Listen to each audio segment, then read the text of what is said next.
देखिए, कल बीते शाम एक खबर सामने निकल के आई जहां मोकामा में गोलीबारी हुई। ऐसे में एक तरफ जहां आनंद सिंह के लोग थे, आनंद सिंह थे, दूसरी तरफ सोनू मोनू जी के ऊपर जो है देखिए आरोप लगाए जा रहे हैं।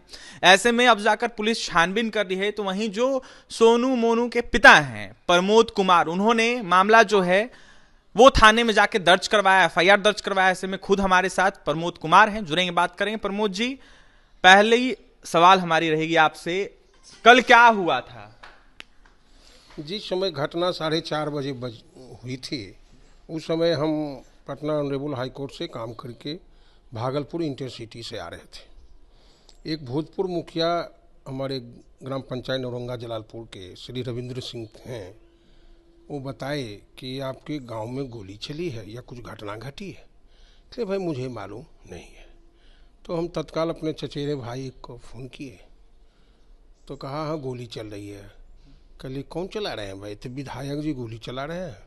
कल खुशी में है तो मिठाई तिठाई खिलाओ। काहे राम भगवान राम श्री राम आए थे, वैसे ही आता इसको ना। तो नहीं भाई जानलेवा हमला कर रहे हैं, गोली चला रहे हैं, गाली गलौज कर रहे हैं, सोनू मोनू को मार दो, फलना चिलना वगैरह वगैरह। तब हम कहे कि पगला गया क्या? कितना अच्छा संबंध था। विचित्र स्थिति हो गई, हम मर्माहत हो गए कि भाई बहुत स्वीट रिलेशन था। अरे हम लोग कमाने खाने वाले आदमी, तो जो अच्छा संबंध था तो उसको बरकरार रखना चाहते थे। नहीं तो कोई मतलब नहीं, आप उधर हम इधर। लेकिन उनके मन में किस तरह का भाव रखते हैं, दुर्भावना रखते हैं, तो ईश्वर ही जानते होंगे। उनके चरित्र के बारे में और चाल के बारे में तो हम बता ही नहीं सकते। आजकल वो एक चरित्र प्रमाण पत्र बांटते हैं। एक चरित्र प्रमाण पत्र हमारे माननीय भूतपूर्व विधायक अनंत कुमार सिंह जी बांटते हैं कि वो किलवा महाडकैत है। प्रमाण पत्र वही देंगे जो जो नौकरी करेगा ना। प्रमाण पत्र जो सर्टिफिकेट वेरिफिकेशन आता है ना, कैरेक्टर वेरिफिकेशन, वो माननीय विधायक जी देंगे। उल्टे चोर कोतवाल को डांटे। उनके द्वारा कहा जा रहा है प्रमोद जी कि पहले इधर से फायरिंग की गई। हाँ, वो बताते हैं ना जी। फायरिंग की बात लदमा से 60 किलोमीटर लगभग चल कर आए, कोई मैटर था तो बातचीत के प्लेटफॉर्म पर उस बात को उठाया जा सकता था। अब माननीय विधायक पहले रहे, आपकी पत्नी वर्तमान में विधायक हैं, तो मामला तो उठाया जा सकता था सेटल के। कि गोलियों की तरतराहट से मामला तो सुलझता नहीं है। रही बात सोनू मोनू से नहीं बात करते तो हमसे बात कर लेते। जेल से छूटने के क्रम में हमसे बात किए थे कि हम कुटमें लगाइए ना अपने ही अबे के लिए आइए, स्वागत है। तो मतलब बात पकड़ते नहीं है, सच्चाई को जानिए। जिस मुंशी के बारे में कहते हैं कि घर में ताला लगा हुआ था, लगभग हमारे यहाँ मुंशी का काम करता था, उसी के हाथ से सब हिसाब किताब लिखा हुआ था, उसमें फिर घपला हुआ। तो आखिर हमारा बड़ा बेटा, चाहे हम चाहे जो भी हों, जिसमें हम पार्टनर थे, तो पूछेंगे। तो जवाब नहीं देते थे, चुप हो जाते थे। हम बोलते थे, हम बोल रहे थे मुकेश जी आप बताइए, आप ही हिसाब किताब किए, किस तरह का हिसाब किताब किए, ट्रांजैक्शन में इस तरह का जो घपला हुआ, ये तो कोई नहीं बर्दाश्त करेगा। अगर हम लिखते, सोनू मोनू लिखता, तो कोई बात थी। कितना घपला हुआ है? लगभग पूरा हिसाब नहीं कर पाए। एक ललन बाबू जो पहले खड़ा हुआ करते थे, उनके यहाँ भी वो भी मामला कहे कि बैठ के सेटल कर लो। एक और मुंशी था, मर गया, कोरोना काल में मर गया, या जिस कैंसर से पीड़ित था वो मर गया। खाली जो भी हो, तो हम बात को छोड़ ही देते। वो विधायक जी के पास चला गया ताला लगा के और रोया धोया।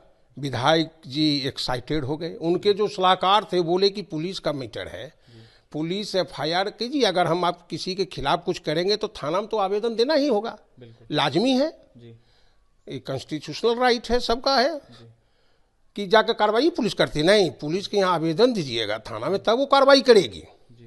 तत्काल 112 है कि सहायता के लिए वो पहुँच जाती है। वो गोली चलवाए। हमारी धर्मपत्नी जो मुखिया है एट प्रेजेंट, कुमारी उर्मिला सिन्हा पर, उन्होंने पहले हवा फायरिंग की, जान बचाने के लिए वो भागे, तो फिर फायरिंग किए जान मारने की नीयत से। फिर अपने गुर्गों को किए, कुख्यात अपराधियों का जमावड़ा लगाए हुए थे, वो रंग में भंग डाल दिए। उनके मन में उनका सलाहकार मना कर रहा था कि सोनू जी जो जाके की जरूरत है, उनका बुलाल जी थे वकील साहब कहा नहीं चल ना, तो कुल पंगू हो गई, निकाल राइफल बारे, नहीं कहते निकाल रे सिगरेट बा, तो उसी राइफल वो को बोलते हैं। हाँ। तो उनके लिए साधारण चीज़ है राइफल गोली चलाना, उस शौक से चलाते हैं गोली। अगर उस कल मेरा बेटा रहता तो सुनिश्चित प्री प्लान करके उसकी हत्या करने की योजना बन चुकी थी। क्या इधर से भी बचाव के लिए फायरिंग की गई थी? नहीं, जब फायरिंग होने लगी, वो उनका आदमी का ही कहना है कि हमारे आदमी से ही उसको गोली लगी है। हम मना करते रहे कि विधायक जी ऐसा काम काहे हो रहा है, अपने आदमी यहाँ पर गोली चलवा रखिन है, बोला है। हम मना करते रहे कि विधायक जी ऐसा काम काहे हो रहा है, अपने आदमी यहाँ पर गोली चलवा रखिन है, बोला है आदमी। सब आदमी उनका छोड़ के वहां से भाग जाएगा। जब किसी को बातें नहीं मानते हैं, मामला कुछ नहीं था, बस इनके ऊपर बस मन में बैठाए हुए कि जो लोकसभा चुनाव में लड़े उस समय भी हम इनके खिलाफ थे। लोकतंत्र है, खिलाफ रहना, समर्थन करना, इस साधारण सी चीज़ है। आप कभी राजद में आ गए, कभी एनडीए में, कभी निर्दलीय लड़े, तो कोई आपको मना किया? डर से कोई वोट नहीं देता है। तो इनकी पत्नी भी पिछड़ गई थी विधानसभा में। हम जो ललन सिंह खड़ा हुए थे, पत्नी खड़ा न थी उनका, उनकी पत्नी सोनम देवी खड़ी थी। हम भरपूर सहयोग किए थे और भरपूर भी सहयोग किए थे। खिलाफो ललन सिंह के किए क्या जी? लेकिन कभी हमारे खिलाफ तो ललन सिंह ऐसा बात नहीं बोले। आज भी अच्छा संबंध है।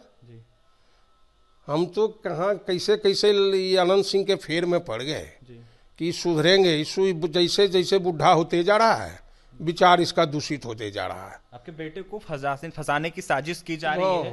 फंसाना उनका काम है, साधारण सी बात है। किसी को फंसा देंगे और स्वयं अपना फंस जाते हैं। किस तरह की सरकार है, किस उपमेय से अलंकृत किए, वो तो सब लोग जानते हैं। सरकार के खिलाफ भी बोलते हैं, किसी के खिलाफ भी बोल सकते हैं, किसी को चोर डकैत कर सकते हैं। तो एक चोर, एक डकैत दूसरे को भी अपनी नजर में तो चोरी डकैत ना समझेगा। नीतीश कुमार से कुछ गुहार लगाना चाहेंगे प्रमोद जी? हमारी सुरक्षा हो जी। हम स्वतंत्र हैं जी, एज एडवोकेट काम करते हैं ऑनरेबल हाई कोर्ट में। जहाँ काम रहता है वहाँ हम जाते हैं। तो हम तो जान हथेली पर कफन बांध के चले।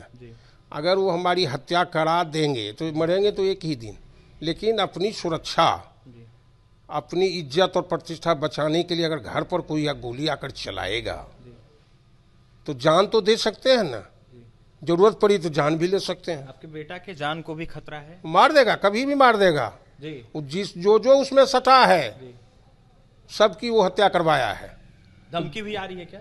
धमकी उनकी ताकत नहीं है कि हमें धमकी देंगे फोन पे जी। बहुत तेज खिलाड़ी है वो जी। पढ़ल प्रिंसिपल है वो जी। पढ़ा कुछ नहीं, जानता है सब कुछ। अच्छा, कितनी राउंड फायरिंग हुई थी कल? वो लगता है कि 100 राउंड के लगभग गोलियां चली है। उधर से ही चली? तो हम कहाँ चलेंगे, हमारा बेटा पटवन कर रहा था, हम पटना हाईकोर्ट में थे तो वहीं से मिसाइल चलाते हैं। कि जो भी गलत आरोप लगाए जा रहे हैं, गलत आरोप लगा के हमें फंसाना चाहते हैं जी। तो फंसना, जब लड़ाई में है तो फंसना, जेल आना जाना, अपराधी के लिए जेल पनाह जेबे करेगा, कोई दिक्कत नहीं है। कि 5 बरस रहे तो पगला गए, अभी 5 बरस और रह जाएंगे तो जय श्री सीताराम हो जाएंगे, अपने पगला के मर जाएंगे। दिमाग इनका स्थिर नहीं है। देखिए, आनंद सिंह पर कई तरह के आरोप प्रमोद जी ने लगाए हैं। ऐसे में देखिए, जिस तरीके से सोनू मोनू के ऊपर आरोप लगाए हैं आनंद सिंह के द्वारा, इसको लेकर उनके पिता अपनी बातें रख रहे थे, वहीं जान को खतरा यह साफ तौर पर कह रहे थे, सुरक्षा की गुहार लगा रहे थे। वहीं यह साफ तौर पर कहना है प्रमोद जी का कि जिस तरीके से मैं पटना हाईकोर्ट में था, मैं वापस आ रहा था, रास्ते में मुझे खबर मिला कि अनाधून फायरिंग की जा रही है। ऐसे में अब जाकर खुलासा जिस तरीके से होगा धीरे धीरे, उसके बाद सब कुछ साफ हो पाएगा। फिलहाल क्या कुछ कह रहे थे प्रमोद कुमार आपने सुना है। कैमरे के पीछे हमारे सहयोगी सुधांशु हैं। बहुत बहुत धन्यवाद।